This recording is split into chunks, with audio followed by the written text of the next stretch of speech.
வணக்கம் ஃப்ரெண்ட்ஸ். ஐயனார் துணை சீரியலில் இன்னும் எபிசோடில் என்ன நடக்குதுன்னு பார்க்கலாம் வாங்க. ஒரு வழியாக சேரனை கண்டுபிடிச்சி வீட்டுக்கு கூட்டிகிட்டு வந்து எல்லாரும் நிம்மதியாக ஒரு வாய் சாப்பிட்றாங்க. சாப்பிட்டுட்டு தூங்கி எழுந்திருக்க அடுத்த நாள் பொழுது அழகாக விடியுது. அவங்கவுங்க வழக்கமான வேலையில் பிஸியாக இருக்க நிலா பேப்பர் பார்த்துட்டு இருக்காங்க. சேரன் மிக்சியில் ஏதோ அரைச்சிட்டு இருக்க பல்லவன் வெளியே வர்றாரு.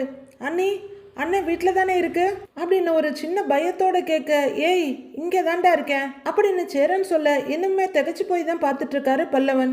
எங்கேயும் போகல, இங்கே தான் இருக்கேன். உனக்கு தெரியுமாப்பா, இவன் ராத்திரி எல்லாம் தூங்கவே இல்லை, குளிச்சு என்னையவே உட்காந்து பார்த்துக்கிட்டே இருந்தான். நான் கண்ணை மூணுனால நான் உன்னை கவனிச்சுட்டு தான்டா இருப்பேன் அப்படின்னு சேரன் சொல்ல, நான் மட்டும் இல்லைன்னு வீட்டில் யாருமே தூங்கல, நீ எழுந்திருச்சு எங்கேயாவது போயிடுவியோன்னு பயமா இருந்தது அப்படின்னு பல்லவன் சொல்ல, நிலா ஒரு தைரியத்தோட பார்த்துட்டு இருக்க, அதெல்லாம் போக மாட்டேன்டா அப்படிங்கிற சேரன், நிலா சட்னி செஞ்சுட்டேன், டிஃபனுக்கு தோசை ஊத்திடுவான்னு கேக்குறாங்க.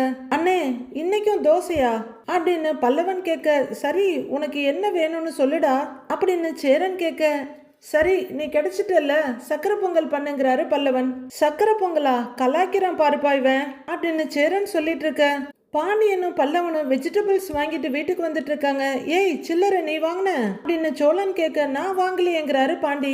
எவ்வளோ அப்படிங்கிறாரு பாண்டியன். 2 ரூபாடா அப்படின்னு சோழன் சொல்ல, 2 ரூபா தானே வாடா அப்படின்னு பாண்டி சொல்ல, 2 பேரும் வீட்டுக்குள்ள வர்றாங்க. அண்ணே, இந்த வாரம் முழுக்க செய்ய எல்லா காய்கறியும் இதுல இருக்கு, நீ வெளியே போய் காய் வாங்க வேண்டிய எந்த அவசியமும் கிடையாது, புரிஞ்சுதான்னு சோழன் கேட்க, ஏய் எதுக்குடா நீங்க போய் இதெல்லாம் வாங்கிட்டு வந்தீங்க அப்படின்னு சேரன் கேட்க, ஆமா காய்கறி வாங்குற சாக்குல நீ எங்கேயாவது ஓடி போயிட்டனா அப்படின்னு பாண்டி சொல்ல, ஏய் சும்மா இருங்கடா அதையே திரும்ப திரும்ப சொல்லிக்கிட்டுன்னு வெஜிடபிள் பேக்கோட கிச்சன் பக்கம் திரும்புறாரு சேரன். அண்ணே அவன் சும்மா கலாய்க்கிறானே, பாவம் நீயே டயர்டா இருப்ப, அதான் நாங்களே போய் வாங்கிட்டு வரலாம்னு வாங்கிட்டு வந்துட்டோங்கிறாரு சோழன்.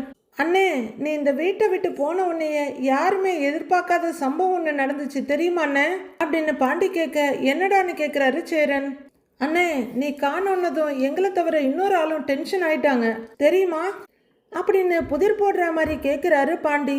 அப்பா தானே, நானும் கேள்விப்பட்டேன், எங்கெங்கயோ நிறைய இடத்துல போய் தேடினாராமே அப்படின்னு சேரன் சொல்ல, அவர் இல்லைண்ணே இது வேற ஆளு அப்படின்னு பாண்டி சொல்ல, அண்ணே அண்ணே ரொம்ப முழிக்குது அண்ணே, இன்னைக்கு முழுக்க நீ யோசிச்சாலும் அந்த பேர் உன் வாயிலிருந்து வராது அப்படின்னு பல்லவன் சொல்ல, திகைச்சு போற சேரன், அப்படி யாரா என்ன தேடினதுன்னு கேக்குறாரு. நம்ம பெரியப்பாவும் அத்தையும் வீடு தேடி வந்து உன்னை பத்தி ஃபுல்லா விசாரிச்சாங்க அப்படின்னு பல்லவன் சொல்ல, அப்படியே அதிர்ச்சியும் திகைப்புமா பாக்குறாரு சேரன்.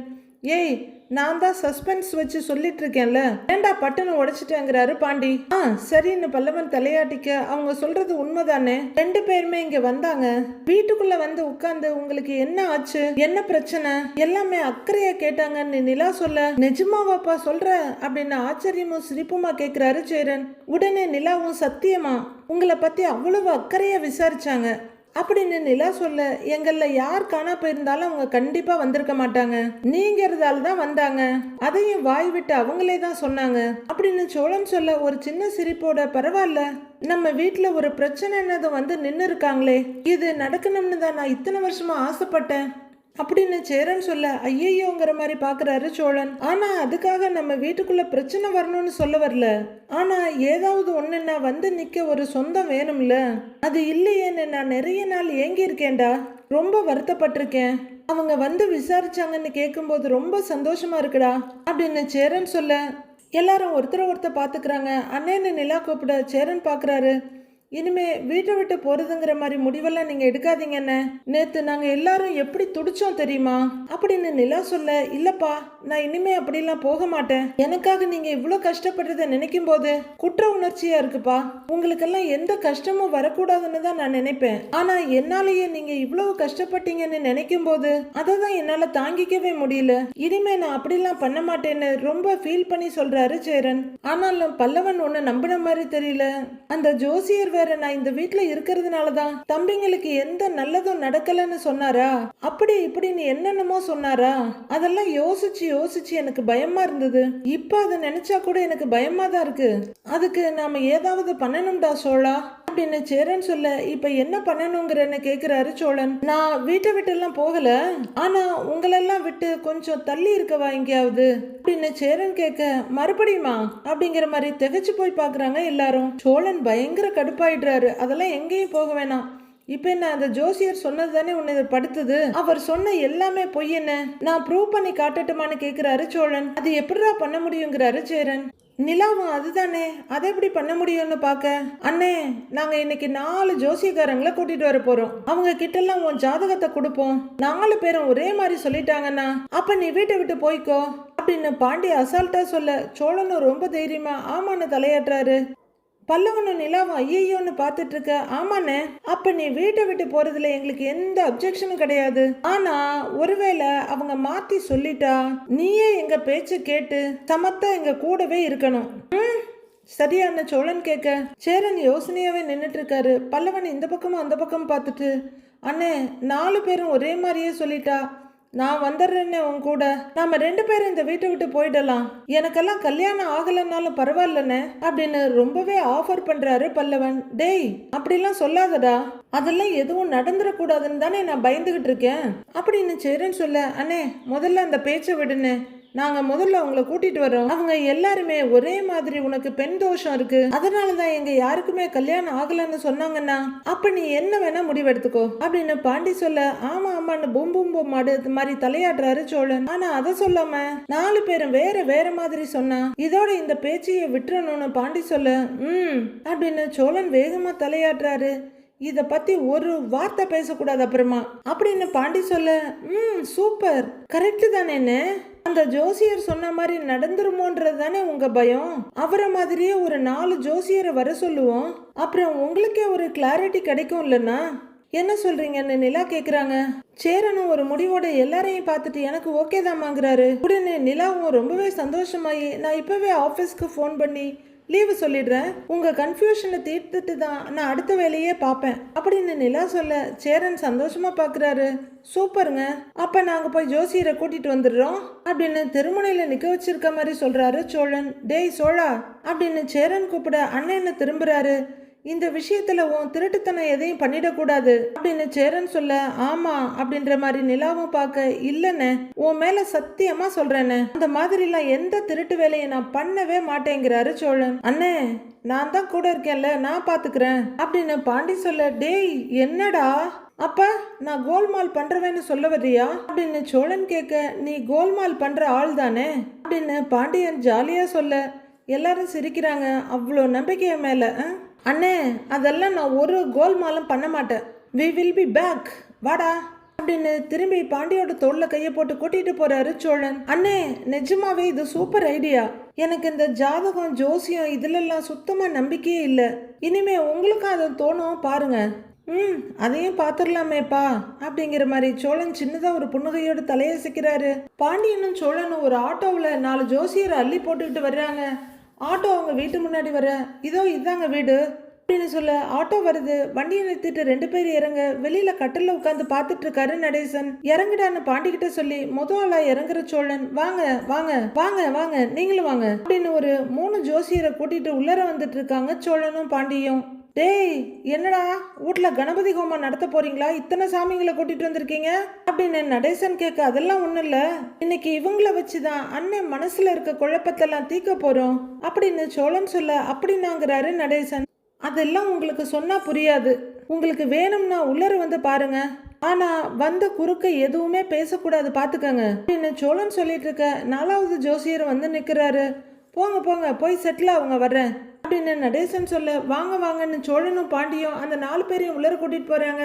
ஒருத்தரா ஓம் சக்தி பராசக்தி ஓம் சக்தின்னு சொல்லிக்கிட்டு 4 பேரும் உள்ளர வர, வாங்க வாங்க எல்லாரும் உள்ளர வாங்க அப்படின்னு கூட்டிட்டு வர சோழன், இவர் தான் எங்க அண்ணன் சேரன் அப்படின்னு சொல்ல சேரன் ஒரு வணக்கம் போடுறாரு. இவருக்கு தான் நீங்க எல்லாரும் ஜாதகம் பார்க்க போறீங்கன்னு சொல்ல, வணக்கம்ப்பா வணக்கம் பண்றாங்க 4 பேரும். அண்ணே, இவங்கெல்லாம் பயங்கரமான ஜோதிடர்கள்னு ரொம்ப ஃபேமஸ் அப்படின்னு சோழன் சொல்ல, ஓ ஓ அப்படின்னு சீரியஸா கேட்டுக்கிறாரு சேரன். சாமி, அப்புறம் நாங்க எல்லாரும் ஒவ்வொருத்தர்கிட்டையும் தனித்தனியா ஜாதகம் பார்க்கணும்னு ஆசைப்படுறோம் அப்படின்னு சோழன் சொல்ல, தனித்தனியாவா?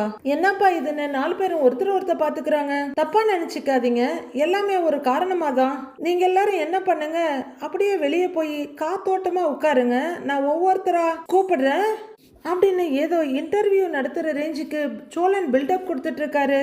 பல்லவா, சாமிங்க எல்லாரையும் கூட்டிட்டு போய் அப்படியே வெளியில வெயிட் பண்ண வை, கிச்சன்ல ஜூஸ் வச்சிருக்கேன், எல்லாருக்கும் கொடுத்துருப்பா. போங்க சாமி அப்படின்னு சோழன் சொல்ல, வாங்க சாமி அப்படின்னு பாண்டியன் பல்லவன் அவங்கள கூட்டிட்டு போக முன்னாடி வர்றாங்க. 4 பேரும் கொல்ல பக்கமா போறாங்க. அவங்க போனதும் குனிஞ்சி டீப்பாய் மேல இருக்க ஜாதகத்தை எடுக்கிற சோழன், அண்ணே இத உன் கையால சாமி கிட்ட வச்சு நல்லபடியா நடக்கணும்னு வேண்டிக்க அப்படின்னு சொல்ல, டேய் எதுக்குடா இதெல்லாங்கிறாரு சேரன். அண்ணே போனேன்னு சோழன் சொல்ல, ஜாதக நோட்டை எடுத்துட்டு வந்து சுவாமி கிட்ட வைக்கிறாரு சேரன். சேரன் சாமி கும்பிட்டுட்டு இருக்க, ஏங்க எதுக்காகங்க அவங்க 4 பேரையும் பின்னாடி வெயிட் பண்ண சொன்னீங்க அப்படின்னு நிலா கேட்க, இல்லங்க ஒரே நேரத்துல எல்லார்கிட்டையும் கேட்டா ஒருத்தர் சொன்னதையே ஃபாலோ பண்ணி மற்றவங்களும் சொல்லுவாங்க, அதான் தனித்தனியா பார்க்கலாமன்னு எல்லாரையும் வெயிட் பண்ண சொன்னேன் அப்படின்னு சோழன் சொல்ல, உதட்ட பிதுக்கி காமிக்கிற நிலா, ஸ்மார்ட்டா தான் செய்றீங்க அப்படின்னு சொல்ல, ரொம்ப பெருமையா பின்னந்தலையை தடவிக்கிறாரு சோழன். ஆமா 4 பேரும் ஒரே மாதிரி சொல்லிட்டா என்ன பண்றது அப்படின்னு நிலா கேட்க, ஆமாண்டா அப்படி சொல்லிட்டா என்ன பண்றதுன்னு பாண்டியன் கொஞ்சம் பதட்டமா கேக்குறாரு. சோழனுக்கும் பயம் கொடுத்துருது. சொல்லிட்டா என்ன பண்றது, மொத்தமா முடிஞ்சிரும், அண்ணனை சமாதானம் பண்றது ரொம்ப பெரிய கஷ்டமாயிடும், அப்படிலாம் நடக்க கூடாதுன்னு நீங்களும் சேர்ந்து சாமியை வேண்டிக்கோங்க அப்படிங்கிற சோழன் அவரும் ப்ரே பண்ண ஆரம்பிச்சிடுறாரு. சேரன் சாமி கும்பிட்டுட்டு வந்திருக்க, வானே வந்து உட்காருனேன்னு உட்கார வைக்கிற சோழன், பல்லவா அந்த ஜோசியரை சீக்கிரம் உள்ளர வர சொல்லுன்னு சொல்ல, அவங்க 4 பேரும் ஜூஸ் குடிச்சிட்டு இருக்காங்க. அப்படிங்கிறவரு, சாமி நீங்க வாங்கன்னு சொல்ல, அவரு ஜூஸ் டம்ளர் வச்சுட்டு சரின்னு எழுந்து வர்றாரு. வாங்க சாமி வாங்க வாங்க வந்து உட்காருங்க அப்படின்னு ஒரு சேரை காட்ட அவர் அதுல வந்து உட்கார்றாரு. அண்ணே உன் கையாலேயே கொடுன்னு அப்படின்னு சோழன் சொல்ல, சேரன் தயங்கிக்கிட்டே நிக்கிறாரு. குடு அப்படின்னு சொல்ல, இந்தாங்கன்னு நீட்டுறாரு. அவர் அதை வாங்கி டீப்பாய் மேல வச்சுட்டு கைய கூப்பி, ஓம் நம சிவாய, தம்பி உட்காருங்க அப்படின்னு சொல்ல, உட்காருன்னு உட்கார வைக்கிறாங்க பாண்டியும் சோழனும். நடேசனும் உள்ளர வந்து பாக்குறதுக்கு ரெடி ஆயிடுறாரு. எல்லாரும் ஆவலா பாத்துட்டு இருக்க, நோட் எடுத்துட்டு விரல கவுண்ட் பண்ணிட்டு இருக்காரு ஜோசியர். சேரன் படு டென்ஷனோட பாத்துட்டு இருக்காரு. விரல தடவி முடிச்சவரு, ஆஹா அருமையான ஜாதகமாச்சே அப்படின்னு அவரு ஆரம்பமே அமர்க்கலமா ஆரம்பிக்க, எல்லாரும் ஆன அதிர்ச்சியா பாக்குறாங்க. சேரன அப்படின்னு பாக்குறாரு. பல்லவன் ஒரு சிரிப்போட பாக்க, இவரு இந்நேரம் கோடீஸ்வரனால இருந்திருக்கணும் அப்படின்னு சொல்ல, என்னது அப்படின்னு நடேசன் அதிர்ந்து போய் சத்தமாவே சொல்லிடுறாரு. செம ஆரம்பத்திலேயே அதிரடியா போட்டு தாக்குறாரே அப்படின்னு சோழன் சந்தோஷமா சிரிக்க, அந்த சந்தோஷம் பாண்டி நிலா முகத்துல எதிரொலிக்குது. ஃபர்ஸ்ட் பால்லயே 6 அப்படின்னு சோழன் சொல்ல, கோடீஸ்வரனா கல்யாணம் எப்ப நடக்கும் சாமின்னு கேக்குறாரு பாண்டி. இவருக்கு இன்னும் கல்யாணம் ஆகலையா? இந்நேரம் இவருக்கு கல்யாணம் ஆகி ஒரு பெண் குழந்தை இருந்திருக்கணுமே, இன்னமும் ஆகலன்னு ஜோசியர் கேட்க எல்லாரும் அதிர்ச்சியோட பாக்குறாங்க.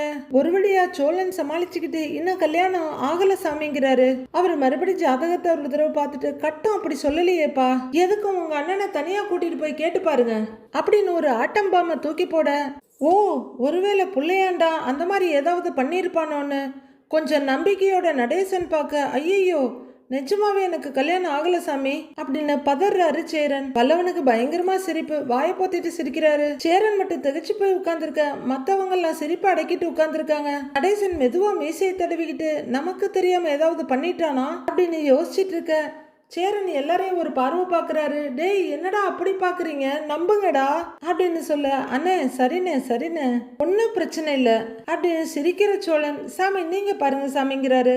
நீங்க உங்க குலதெய்வ வழிபாடு பண்ணிட்டு வரணும், அதனாலதான் இந்த மாதிரி நல்ல காரியமெல்லாம் தடப்படுது. இந்த வீட்டுக்கு ஒரு மகாலட்சுமி வரப்போறா, கூடிய சீக்கிரம் இவருக்கு கல்யாணம் நடந்துரும் அப்படின்னு சொல்ல, எல்லாரும் ஓகே நடந்தா நல்லதுதான்னு சந்தோஷமா சிரிச்சிட்டு இருக்க, சமீபத்துல இப்படி ஒரு நல்ல ஜாதகத்தை நான் பார்த்ததே இல்லையே அப்படின்னு இமயமலை குளிர்ச்சிக்கு டஃப் கொடுக்கறாரு ஜோசியர். ஆஹா அப்படின்னு எல்லாம் மனசுக்குள்ள சொல்லிட்டு இருக்க, இந்த ஜாதகர் இருக்கிற இடத்துல சந்தோஷம் நிறைஞ்சு இருக்கணுமே அப்படின்னு ஜோசியக்காரர் சொல்ல, பாத்தீங்களா அப்படின்னு நிலா கிட்ட கேக்குறாரு சோழன். அவங்களும் சிரிப்பா பாத்துட்டு இருக்காங்க. இவர் இருக்கிறதுனாலதான் வீடே ஒற்றுமையா இருக்கு, தங்கம்னா தங்கம் சொக்க தங்கம் அப்படின்னு கடைசியா ஒரு உண்மையை சொல்ற ஜோசியக்காரர் இந்த ஜாதகமே சொல்லுதுங்கிறாரு. ஆஹா அது உண்மைதான் அப்படின்னு சோழன் சொல்ல, எல்லாருமே சிரிப்போட தலையாட்டிட்டு இருக்காங்க. ஜோசியக்காரருக்கு ஏக சந்தோஷம். மெதுவா சேரன், சாமி இந்த தோஷம் ஏதாவது இருக்கான்னு கேக்குறாரு. அவரும் வரிவரியா பார்த்துட்டு, தோஷமா அதெல்லாம் ஒண்ணுமே இல்லையே தம்பி, அருமையான ஜாதகமாச்சே இது அப்படின்னு சொல்ல, எல்லாருமே சிரிப்போட பார்த்துட்டு இருக்காங்க. அந்த சிரிப்புல பயங்கரமா கிண்டல் கலந்துருக்கு. இன்னும் 1 மாசத்துல இவருக்கு கண்டிப்பா கல்யாணம் ஆகும், பணம் கொட்டுன்னு கொட்ட போகுது. அப்புறம் என்னப்பா நீ பெரிய பணக்காரன் ஆயிடுவ, நான் பார்த்ததுலயே என்ன ஒரு ராசிப்பா இவருக்கு. நீங்க குலதெய்வ வழிபாடு பண்ணணும், அதனாலதான் இந்த மாதிரி நல்ல காரியங்கள்லாம் தடைப்பட்டு போயிட்டு இருக்கு அப்படின்னு சாமி சொல்ல, பேசுங்க பேசுங்க, நீங்க என்ன வேணாலும் பேசுங்க, கேட்கறதுக்கு ஒரு 12 காது இருக்குல்ல, பேசுங்க பேசுங்க அப்படின்னு பாக்குறாரு சோழன். அடே சாமி என்னமா அள்ளி விடுறாருன்னு நிலாவும் பாத்துட்டு இருக்க. மறுபடியும் அவர் ஜாதக கட்டத்தை பாக்குறாரு. மறுபடியும் விரல சென்டிமீட்டரா தடவி என்றவரு சோழனை பாக்குறாரு. என்னடா என்னை பாக்குறாருங்கிற மாதிரி சோழன் கேட்க, எனக்கு என்னடா தெரியுங்கிற மாதிரி பாக்குறாரு பாண்டி. சேரன் மன்னனோட பேருன்னு ஜோசியக்காரர் சொல்ல, அதான் தெரியுமே, பேர் வச்சவனே நான் தானேங்கிறாரு அவங்க அப்பா நடேசன். மேல சொல்லுங்க அப்படின்னு அவரு பயங்கர ஆர்வமா கேட்டுட்டு இருக்காரு. இவரா வச்சாரு, தாத்தா வச்ச பேரு இவர் வச்சதா பீத்திக்கிறாரு பாரு அப்படின்னு சோழன் அந்த பெருமையை கூட அவருக்கு விடக்கூடாதுன்னு நினைச்சு சொல்ல, விடுறா இப்ப அதுவா ரொம்ப முக்கியங்கிறாரு பாண்டி. ஜோசிக்காரர் மறுபடியும் விரல எண்ணிக்கிட்டு இருக்க, இந்த ஆளு வேற எதுவும் உளறிட்டு வரோ அப்படின்னு கேக்குறாரு சோழன். தெரியலையடாங்கிறாரு பாண்டி. இந்த ஜாதகருக்கு அம்மா கூட இருக்கிற பாக்கியம் இல்ல அப்படின்னு ஜோசியக்காரர் சொல்ல, எல்லாரும் திக்குன்னு நிமிந்து பாக்குறாங்க. ஆமா சாமி, நான் சின்ன பிள்ளையா இருக்கும் போதே எங்க அம்மா இறந்து போயிட்டாங்க அப்படின்னு சேரன் சொல்ல, கட்டம் சொல்லுதேப்பா, அம்மா இல்லாம வளர்ந்துருக்கீங்க, உங்களுக்கு வரப்போற மனைவி உங்களுக்கு ஒரு அம்மாவா, நல்ல துணையா, உங்களை நல்லா புரிஞ்சுக்கிட்டு அருமையா பாத்துக்கிற மனைவியா இருப்பாங்க அப்படின்னு ஜோசியக்காரர் சொல்ல, அது பொய்யா நிஜமோ, ஆனா கேட்கறதுக்கு ரொம்ப நல்லா இருக்குன்னு எல்லாரும் கேட்டுட்டு இருக்காங்க. எல்லாரும் ஒரு நிறைவான புன்னகையோட ஒருத்தர் பார்த்துக்கிட்டு இருக்காங்க. அடேங்கப்பா என்னமா அள்ளி விடுறான்னு நடேசன் தாவங்குட்டைக்கு கையை கொடுத்து பார்த்துட்டு இருக்காரு. சாமி அண்ணனுக்கு எப்ப கல்யாணம் நடக்கும் அப்படின்னு சோழன் கேட்க, கூடிய சீக்கிரத்திலேயே ஆயிடும் தம்பி, கல்யாணம் ஆகி ஒரே வருஷத்துல குழந்தையும் பிறந்துரும்னா பாத்துக்கங்களேன் அப்படின்னு ஜோசியர் சொல்ல, ஓ அப்படின்னு கிண்டலோட எல்லாரும் சேரனை பாக்குறாங்க. முதல் குழந்தை ஆம்பளை புள்ள, அடுத்து 2 பொம்பளை பிள்ளைங்க அப்படின்னு அவரு அள்ளி விட்டுட்டு போக சேரன் ரொம்ப வெக்கத்தோட சிரிக்கிறாரு. 2 பொம்பளை பிள்ளைங்க அப்படின்னு பாண்டி சொல்ல, பொம்பளை பிள்ளைங்க நான் ட்வின்ஸா சாமி அப்படின்னு சோழன் கேட்க, கிடைச்சதுடா ஒரு பாயிண்ட்னு. தான் அப்படின்னு ஜோசியக்காரர் சொல்ல, அடாடாடா அடடா அப்படின்னு ரொம்பவே பாராட்டிட்டு இருக்காரு சோழன். அண்ணே டபுள் ப்ரமோஷன் தான் அப்படின்னு சேரனை வச்சு செஞ்சிட்டு இருக்காரு சோழன். எல்லாரும் அதை பார்த்து செம்மையா என்டர்டெயின் பண்ணிட்டு இருக்காங்க. இவருக்கு பணம் 4 பக்கத்துல இருந்தும் கொட்டும், பிரம்மாண்டமா வீடு கட்டுவாரு அப்படின்னு ஜோசியக்காரர் சொல்ல, சோழனும் பாண்டியும் ஒருத்தர் பாத்துக்கிறாங்க. 4 பக்கம் இருந்தா அப்படின்னு பாண்டியன் சொல்ல, யாருக்கு சாமின்னு கேக்குறாரு சோழன். இவருக்கு தாங்க, ஊரே பிரமிக்கிற மாதிரி 4-5 வீடு கட்டுவாரு அப்படின்னு ஜோசியர் சொல்லிட்டு இருக்க. ஆமா ஆமா ஆமா, இப்பவே 4-5 வீடு கட்டிக்கிட்டு தான் இருக்காருங்கிறாரு சோழன். எனக்கு தெரியும்பா, கட்டம் சொல்லுதில்ல, கட்டம் அப்படின்னு ஜோசியர் காத்துல தாளம் போட்டுட்டு இருக்காரு. யோ யோ யோ கொஞ்சம் இல்ல, ரொம்ப ஓவராவே நீ சுத்திக்கிட்டு இருக்க, எங்கேயாவது அருந்துற போகுதுங்கிற மாதிரி பாக்குறாரு நடேசன். எப்படி அப்படின்னு சோழன் கேட்க, இருங்க பாக்கலாம், செம்மையா போயிட்டு இருக்கு அப்படின்னு நிலாவும் பாத்துட்டு இருக்காங்க. நிலா மெதுவா, சாமி இந்த தோஷம் ஏதாச்சும்னு கேட்க, தோஷமா அப்படி எதுவுமே இல்லம்மா அப்படின்னு கேட்க, ஒருத்தர் பாத்துக்கிறாங்க. ஏன் கேக்குறீங்க, முன்னாடி வந்தவர் தோஷம் எதுவாவது இருக்குன்னு சொன்னாரா அப்படின்னு போட்டு வாங்க பாக்குறாரு. உடனே சோழனும், ஆமா ஆமா ஆமா ஆமா சாமி ஆமா சொன்னாங்க அப்படின்னு சோழன் சொல்ல, இன்னொரு தடவை குனிஞ்சு பார்த்துட்டு, ஆமாங்க ஓரமா ஒரு தோஷம் கொஞ்சோண்டு ஒட்டிட்டு இருக்காருன்னு சொல்லுவாருன்னு நினைச்சா, இல்ல அதெல்லாம் சுத்த பொய்ன்னுறாரு. ஓ அப்படின்னு இவங்க பார்த்துட்டு இருக்க, இந்த ஜாதகத்துக்கு எந்த தோஷமும் இல்ல அப்படின்னு ஜோசியக்கார் சொல்ல, ஓஹோ ஓ அப்படின்னு ரெஸ்பான்ஸ் பண்ணிட்டு நிக்கிறாங்க சோழனும் பாண்டியும். ஜாதகம் ரொம்ப நல்லா இருக்கு, இருந்தாலும் நீங்க நினைக்கிறதெல்லாம் நடக்கணும்னா குலதெய்வ கோவில் வழிபாடு ரொம்ப ரொம்ப அவசியம் அப்படின்னு ஜோசியர் சொல்ல, மண்டையை தேய்ச்சிக்கிறாரு நடேசன். இந்த கொசு தொல்லைங்க தாங்க முடியலையாப்பான்ற ரியாக்ஷனோட அவர் பார்க்க எல்லாரும் ஒரு மாதிரி ஓகே ஓகேன்னு தலையாட்டுறாங்க. சேரன் மட்டும் என்னடா இது, டேய் இதுல உன் கைவண்ண எதுவும் இல்லையன்ற மாதிரி சோழனை பாக்குறாரு. ஜோசியர் இன்னும் விட்டப்பாடு இல்ல, விரல தடவி எண்ணிட்டு இருக்காரு. என்னடா லிஸ்ட் பெருசா போய்கிட்டே இருக்குன்னு சோழனும் பாண்டியும் ஒருத்தர் பாத்துக்க, சாமி இந்த ஜாதகத்துல தோஷம் ஏதாச்சுன்னு மறுபடியும் கேக்குறாங்க நிலா. நம்ம எதிர்பார்த்த மாதிரியே ஒரு சின்ன தோஷம் இருக்குமா அப்படின்னு அவரு சொல்ல, கொஞ்சம் முன்னாடி ஒண்ணுமே இல்லைன்னாரு, இப்ப கொஞ்சம் இருக்குன்றாரு, என்ன திக்குன்னு பாக்குறாங்க எல்லாரும். பெண் தோஷமா சாமின்னு முந்திரி கோட்டையாட்டம் சேரன் கேட்க, அதெல்லாம் இல்லப்பா, சர்ப தோஷம் மட்டும் இருக்கு அப்படின்னு ஜோசியர் சொல்ல, ஒருத்தர் பாத்துக்கிறாங்க. சர்ப தோஷமா அப்படின்னு சொல்லி பாத்துக்கிறாரு நடேசன். அதுக்கு மட்டும் பரிகாரம் பண்ணணும் அப்படின்னு அவர் சொல்ல, பரிகாரமா அப்படின்னு சோழன் பாண்டியன் கிட்ட கேக்குறாரு. எப்பவோ ஒரு பாம்பை குச்சியால அடிச்சிருக்காரு, அதுதான் நல்லது நடக்க தடையா இருக்கு அப்படின்னு ஜோசியர் சொல்ல, சேரன் உடனே ரொம்ப இன்ட்ரெஸ்ட் ஆகி, ஆமாமா சாமி, நான் 3வது படிக்கும்போது வீட்டுக்குள்ள ஒரு பாம்பு வந்துருச்சு, அது பாம்புன்னே தெரியாம நான் அதை போட்டு அடிச்சிட்டேன் அப்படின்னு சேரன் சொல்ல ஜோசியக்காரர் ரொம்ப உற்சாகமாயிடுறாரு. அட பாவிகளா, ஒரு 3rd படிக்கிற ஸ்டூடெண்ட்டுக்கு பாம்பு எதுன்னு தெரியாத அளவுக்கு நீங்க பாடம் நடத்தியிருக்கீங்க. உங்களை எல்லாம் உற்சாகமாகிற ஜோசியர், ஆமாப்பா அதுதான் பிரச்சனையே அப்படின்னு ஒரு கோடு போட்டு அதுல ரோடு போட ஆரம்பிக்கிறாரு. அவரு மறுபடியும் உங்க குலதெய்வம் யாருன்னு கேட்க, குலதெய்வம் கோவிலு, குலதெய்வம்னு ஆளாளுக்கு சொல்லிக்கிட்டு இருக்க, குலதெய்வ கோவிலுக்கு போய் வழிபட்டுட்டு வந்தா சர்பதோஷம் நீங்கிடும் அப்படின்னு அவரு சொல்ல மத்தவங்க சிரிப்போடையும் ஜாலியாவும் கேட்டுட்டு இருக்காங்க. அடுத்து வர்ற ஜோசியர் அவரோட ஜாதகத்தை இப்படி திருப்பி அப்படி திருப்பி புரட்டி புரட்டி பார்த்துட்டு நிமிர, ஓகே இவர் என்னெல்லாம் ரீல் விட போறாருன்னு பார்க்கலான்னு மற்றவங்க எல்லாம் நிமிர்ந்து உட்காடுறாங்க. இந்த தம்பிக்கு இப்போ குருதிசை நடக்குது, அதனாலதான் எல்லா விஷயமும் தள்ளி போகுது, குரு போயிட்டா எல்லா விஷயமும் செட்டில் ஆயிடும் அப்படின்னு அவரு சொல்ல, சாமி அந்த குரு எப்போ போவாருன்னு கேட்கிறாரு சோழன். சீக்கிரம் போயிடுவாருப்பா அப்படின்னு அவரு சொல்ல, சீக்கிரம் போயிடுவாராண்டா அப்படின்னு சோழன் பாண்டிகிட்ட சொல்றாரு. போட்டோம் போட்டோம் அப்படின்னு 2 பேரும் சொல்லிட்டு இருக்க, எப்போ கல்யாணம் ஆகும்னு கேக்குறாங்க நிலா. கல்யாணமாங்கிறவரு அப்படின்னு ஜாதக கட்டத்துங்களெல்லாம் புரட்டி பார்த்துட்டு 2026 இவருக்கு கல்யாணம் ஆகலன்னா என் காதை அறுத்து வீசிடுறேன் அப்படின்னு அசால்ட்டா சொல்ல, அது என்ன பள்ளியோட வாழா அறுத்து அடுத்தடுத்து வளர்றதுக்கு அப்படின்னு எல்லாரும் யோசிச்சுட்டு இருக்க, என்ன காதை அறுத்து வீசிடுறாரா அப்படின்னு நடேசன் பயந்து போய் பார்க்குறாரு. இந்த பீஸ் பார்க்கறத பார்த்தா இது 2 கொலை பண்ணியிருக்குமான்னு நமக்கே சந்தேகம் வருது. என்னடா கசாப்பு கடைக்காரன் ரேஞ்சுக்கு பேசிட்டு இருக்காரு அப்படின்னு சோழன் பாண்டிய பாக்குறாரு. இவரை கல்யாணம் பண்ணிக்க போற பொண்ணு வடக்கு திசையில இருந்து வருவா, நல்ல தங்கமான பொண்ணா இருப்பா, வாழ்க்கை அமோகமா இருக்கும் அப்படின்னு அவரு சொல்லிக்கிட்டு போக, இதை நம்பலாமா வேணாமான்னு எல்லாரும் குழப்பமா பார்த்துட்டு இருக்காங்க. வடக்குல இருந்தா அப்படின்னு சோழன் யோசிக்க ஆரம்பிச்சிடுறாரு. இதே மாதிரி கூட்டு குடும்பமா நீங்கெல்லாம் சந்தோஷமா இருப்பீங்க அப்படின்னு அவரு சொல்ல, நீங்க என்ன சொன்னாலும் சரி ஒன்னா இருப்போன்னு சொல்லிட்டீங்கல்ல, எனக்கு அது போதும்னு சிரிக்கிறாரு பல்லவன். ஓகே ஓகேன்னு நடேசன் பார்த்துட்டு இருக்க, அப்படின்னு எல்லாரும் பெருமூச்சு விட்டுட்டு இருக்க.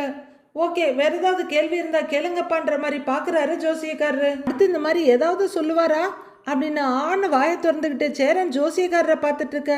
பாண்டியனோட கையில லேசாயிடுச்சு. ஏய் அங்க பாத்தியா அப்படின்னு சோழன் சொல்ல, பாண்டியன் ரகசியமா பார்த்துட்டு சிரிக்கிறாரு. குலதெய்வ கோவிலுக்கு நீங்க இது வரைக்கும் போனதே இல்ல, அதான் இந்த வீட்டுல நடக்கிற பிரச்சனைக்கு காரணம். எதை மறந்தாலும் குலதெய்வத்தை மட்டும் மறந்துடவே கூடாது, எல்லாரும் முதல்ல குலதெய்வ கோவிலுக்கு போயிட்டு வாங்க அப்படின்னு ஜோசியக்காரர் சொல்ல, அப்படியான்ற மாதிரி எல்லாரும் ஆணு வாயை பிளந்து கேட்டுட்டு இருக்காங்க. என்ன இது சொல்லி வச்ச மாதிரி எல்லாரும் அதையே சொல்றாங்கன்னு நிலா யோசிச்சுட்டு இருக்காங்க. எல்லாரும் ஜாதகத்தை பார்த்து முடிச்சிருக்க, சாமி இதுல மொத்தமா இருக்கு, நீங்க எல்லாரும் பிரிச்சு எடுத்துக்கங்க அப்படின்னு சோழன் பணத்தை நீட்ட, சரி தம்பி வரோம் தம்பி நன்றி தம்பின்னு 4 பேரும் கிளம்புறாங்க. எல்லாரும் வர்றோம் தம்பி வர்றோம்னு சொல்லிட்டு இருக்க, மிஸ்டர் நடேசன் நீங்க வேணா இவங்களை கூட்டிட்டு போய் வழி அனுப்பிட்டு வர்றீங்களான்னு கேக்குறாரு சோழன். ஆமாண்டா, பிக்கப் பண்றது நீங்க, டிராப் பண்றது நானா?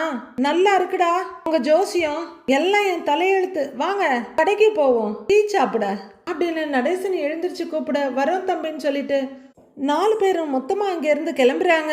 கடைசியா போறவரு வர்றேன் தம்பி அப்படின்னு சேரன் கிட்ட சொல்ல, ரொம்ப நல்ல வார்த்தை சொன்னீங்க அப்படின்னு சந்தோஷமா பாக்குறாரு அவரு. எல்லாரும் கிளம்புனதும் சோழன் கிட்ட வர்ற நிலா, ஏங்க சூப்பருங்க, அண்ணன் முகத்தை பாத்தீங்கல்ல, எல்லா குழப்பமும் போய் பிரைட் ஆயிடுச்சுங்கிறாங்க, கைய கொடுங்கன்னு நிலா கைய நீட்ட அப்படின்னு சோழன் ஆச்சரியமா பார்த்துட்டு கைய தொடச்சிக்கிட்டு நீட்டுறாரு. தேங்க்ஸுங்கிறாரு. அப்போ பல்லவன் மெதுவா எழுந்திருச்சு, அண்ணே இப்போ உன் டவுட் கிளியர் ஆயிடுச்சு அண்ணன்னு கேக்குறாரு. சேரன் கொஞ்சம் வெக்கத்தோட தலையாற்றவர், சோழா இவங்க என்னடா ஆளாளுக்கு ஒவ்வொரு மாதிரி சொல்றாங்க, நான் கூட அவங்க சொல்றது உண்மையா இருக்குமோன்னு நினைச்சு ரொம்ப பயந்துட்டேன்டாங்கிறாரு.